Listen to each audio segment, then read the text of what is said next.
नमस्कार मित्रांनो. तिचं नाव मीना. मीनाच्या घरातल्यांनी तिचं लग्न एका साध्या सरळ मुलासोबत करून दिलं होतं, पण तिचा त्या लग्नाला नकार होता. तिच्या सासरी तिच्या सासू आणि नवऱ्याशिवाय दुसरं कोणीच नव्हतं. मीनाच्या वडिलांनी हुंड्यामध्ये खूप सारा पैसा आणि महागड्या वस्तू दिल्या होत्या, पण एवढं सगळं असूनही मीनाचं लग्न तिच्या मनाविरुद्ध झालं होतं. तिचं लग्ना अगोदर एका मुलावर खूप प्रेम होतं. मीना आता तिचं दुःख घेऊन सासरी आली. त्या दिवशी तिची सुहागरात होती. तिचा नवरा सूरज दूध घेऊन त्यांच्या खोलीमध्ये आला आणि मीनाजवळ येऊन बसला. मीना मात्र त्याच्याकडे डोळे मोठे करून बघत होती. तिचा त्याला खूप राग येत होता. एकतर तिचं मनाविरुद्ध लग्न झालं होतं आणि या सगळ्यात तिचं नुकसान झालं होतं. फायदा मात्र सगळा सूरजचाच झाला होता, कारण त्याला हुंड्यामध्ये खूप काही मिळालं होतं. मीना सूरजला रागाने म्हणाली, तुम्ही मला थोड्या वेळासाठी एकटीला सोडू शकता का? तिचं असं वागणं बघून मात्र सूरज खूप दुःखी झाला, पण त्याने त्याच्या चेहऱ्यावर त्याचं दुःख दाखवलं नाही आणि तो तिला म्हणाला, नाही नाही, तू समजतेस तसं काहीच नाही. मी तर फक्त तुझ्यासाठी दूध घेऊन आलो होतो.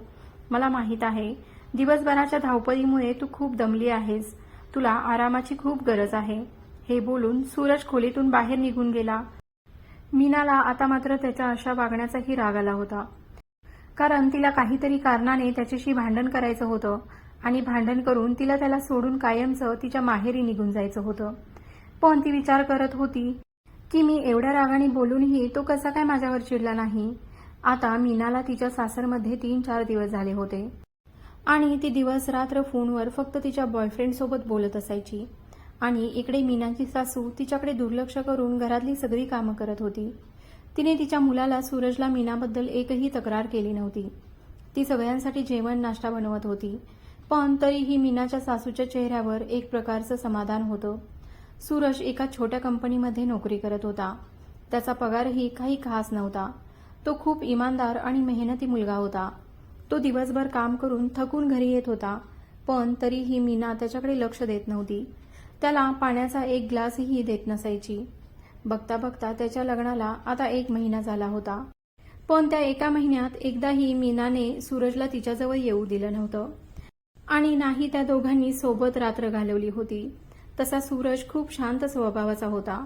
त्याने एकदाही मीनाला कोणत्या गोष्टीची जबरदस्ती केली नव्हती. सूरज स्वतः मीनाला ताट वाढून तिच्या खोलीत नेऊन देत होता. मीना मात्र त्यांच्यासोबत कधी जेवायला बसत नव्हती. ती नेहमी एकटीच राहायची. मीनाच्या बाबांनी हुंड्यामध्ये तिला एक स्कूटी देखील दिली होती. सूरज जसा कामावर निघून जात होता तसा लगेच अर्ध्या तासाने मीनाही तिच्या बॉयफ्रेंडला भेटण्यासाठी त्याच्या पाठोपाठ निघून जात होती आणि सूरज येण्याच्या ठीक अर्धा तास आधी ती घरी पोहोचत होती. एक दिवस सूरजला कामावर सुट्टी होती. त्या दिवशी मीनाने मुद्दाम असं काही केलं की ज्यामुळे तिला घरातून सुटका मिळेल. मीनाने मुद्दाम तिच्या सासूने बनवलेल्या जेवणाला नावे ठेवली आणि ते जेवण घेऊन कचऱ्याच्या डब्यात फेकून आली. आता मात्र तिचं हे वागणं बघून सूरजला तिचा खूप राग आला होता आणि त्याने तिच्यावर हातही उचलला. तेव्हा सूरजच्या आईने सूरजला थांबवलं आणि तिने त्याला शांत केलं आणि ती उलट सूरजला ओरडत होती की बायकोवर असा हात उचलू नये. मीनाला तर कारणच हवं होतं. तिने लगेच स्कूटी काढली आणि आपल्या बॉयफ्रेंडकडे आली. ती त्याला म्हणू लागली की मला आता त्या घरात एक क्षणही राहायचं नाही, कारण आज तर माझ्या नवऱ्याने चक्क माझ्यावर हात उचलला आहे. त्याची हिंमतच कशी झाली माझ्यावर हात उचलायची. ती खूप रडत होती. तिला सूरजचा खूप राग आला होता, कारण तिचा इगो हर्ट झाला होता. तिचा बॉयफ्रेंड तिला म्हणाला की मी तुला कधीपासून हेच सांगत आहे की तू का अजून त्या घरात त्रास सहन करत आहेस. आपण पळून जाऊन लग्न करू आणि या गावापासून खूप दूर कुठेतरी जाऊन आपला संसार थाटू. तेव्हा मीना त्याला म्हणाली की मी लग्नाच्या आदल्या दिवशी तुझ्याकडे आले होते, तेव्हा तू तर मला माघारी पाठवलं होतं. तेव्हा तिचा बॉयफ्रेंड म्हणाला, रिकाम्या हाताने आपण कुठेपर्यंत पळून गेलो असतो. त्यासाठी पैसा लागतो आणि मी तुला म्हणालो होतो की घरातून पैसे आणि दागिने घेऊन ये, पण तू तर खाली हातानेच माझ्याकडे आली होतीस. आणि आताही जेव्हा तू मला भेटण्यासाठी येतेस मला खूप इच्छा होते तुला जवळ घेण्याची, पण तू आहेस की नखरे करत असतेस. म्हणत असतेस की हे सर्व आपण लग्न झाल्यानंतरही करणार आहोत. मग मीना त्याला म्हणाली, तुला या सगळ्याची घाई का आहे. इकडे मी तुझ्यासोबत माझं जीवन जगण्यासाठी आतुर झाले आहे. मी माझ्या नवऱ्याला अजून हातही लावू दिला नाही. हे सर्व काही मी फक्त तुझ्यासाठीच करत आहे. आणि मी फक्त तुझीच आहे, आताही आणि आपल्या लग्नानंतरही. आणि आता मला तुझ्यासोबत लवकरात लवकर लग्न करायचं आहे, कारण मलाही काही स्वप्न आहेत, माझ्याही काही अपेक्षा आहेत. त्या सर्व अपेक्षा आणि स्वप्न मला तुझ्यासोबत पूर्ण करायचे आहेत. जेव्हा आपण पळून जाऊन लग्न करू तेव्हा तू माझ्यासोबत काहीही करू शकतोस. तेव्हा मीनाचा बॉयफ्रेंड म्हणाला, मग ठीक आहे, तू उद्या संध्याकाळपर्यंत 5 लाखांची जुळणी कर. मी तुला एका हॉटेलचा पत्ता देतो. त्या हॉटेलवर तू उद्या रात्री ठीक 10 वाजता पैसे घेऊन ये. तेव्हा मीना त्याच्या बॉयफ्रेंडला म्हणाली की सूरजकडे एवढे 5 लाख रुपये कुठून येणार आहेत. माझ्या बाबांनी आमच्या लग्नात त्याला 3 लाख रुपये रोख दिले होते आणि मला काही दागिने घातले होते. दागिने तर माझ्याजवळ आताही आहेत, पण ते 3 लाख रुपये सूरजने लॉकरमध्ये बंद करून ठेवले आहेत. पण तू काही काळजी करू नको. मी ते पैसे घेऊन तू बोलल्याप्रमाणे ठीक 10 वाजता तू दिलेल्या पत्त्यावर येईल. तू काहीच काळजी करू नको. आणि मीना तिच्या घरी आली. घरी आल्यानंतर विनाकारण मीना तिच्या सासूवर आणि तिच्या नवऱ्यावर चिडचिड करू लागली. वस्तूंची आपटाझपट करू लागली. पण सूरज आणि त्याची आई होते की त्यांनी त्यांच्या तोंडातून एक शब्दही काढला नाही. ते तिची चिडचिड शांतपणे बघत होते. ती आता दमून थकून तिच्या खोलीमध्ये निघून गेली.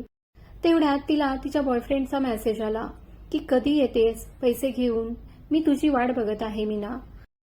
मग मीनाने त्याला रिप्लाय केला की अजून थोडा वेळ वाट बघ, मी तू सांगितलेल्या वेळेत पैसे घेऊन पोहोचतच आहे.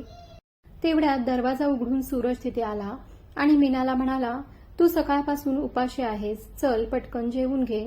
तर मीना त्याला म्हणाली, मी तेव्हाच जेवेन जेव्हा तू मला तिजोरीच्या चाव्या देशील. मग सूरजने काहीच न बोलता टेबलवर चावी ठेवली आणि म्हणाला, ती चावी घे आणि तुझं जेव्हा काम होईल तेव्हा आपण जेवण करू, कारण मी आणि माझी आई देखील अजून जेवलो नाही, कारण आई म्हणाली आहे की आज आपण सर्वांनी मिळून जेवण करू.